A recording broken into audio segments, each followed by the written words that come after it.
This is my zombie slayer. This is a Keffeler Carothers K18. I guess a Valtecus too, because I can't leave anything alone. Dan Keffeler is a world-renowned cutting champion, blade sports competitor. I believe he has won more blade sports competitions than any person alive.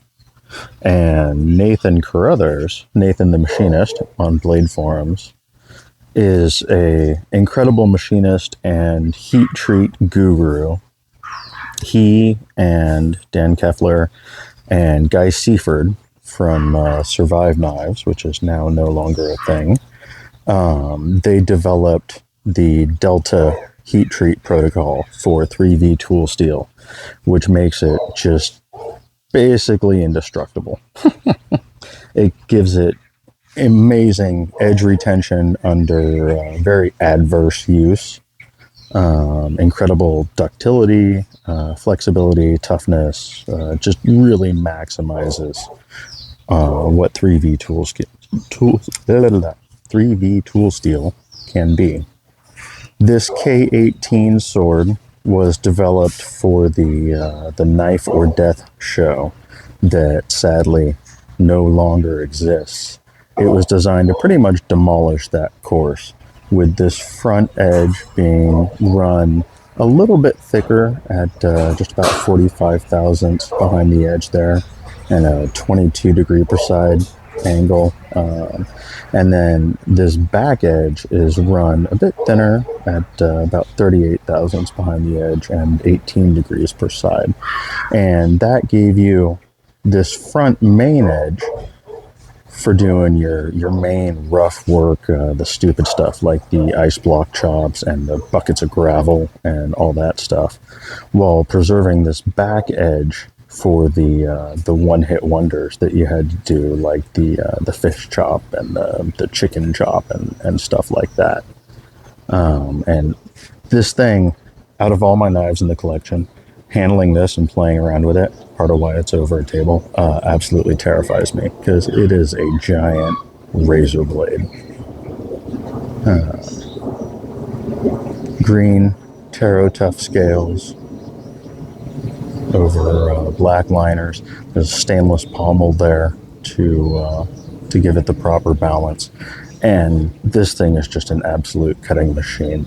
Dan Keffeler has videos on his Instagram of him one-hit wondering a 2x4 with this thing.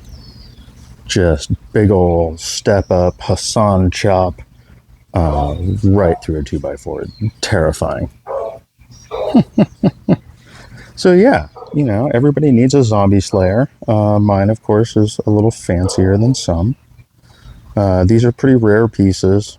They were a pre-order, basically to get make it feasible to produce these at all. And the pre-order sold out very fast. They don't come up on the market very often. The pre-order price was like $1,200. And Nathan was kind enough to send me mine before heat treat and let me spend about 3 months carving up the fuller and the handle perimeter. There is, I worked it out, there's like 5 feet, 5 like linear feet of twist pattern engraving on this thing. And in 3V tool steel, even annealed, it is not particularly fun to cut with the engravers. But yeah, they were like $1,200 on the pre-order. They go on the secondary market. I don't think I've ever seen one on the secondary for less than like $2,500.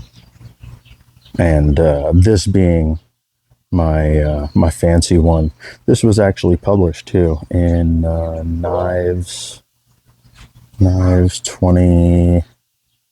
Oh God, I'm drawing a blank. I think it was Knives 23. I think this was published.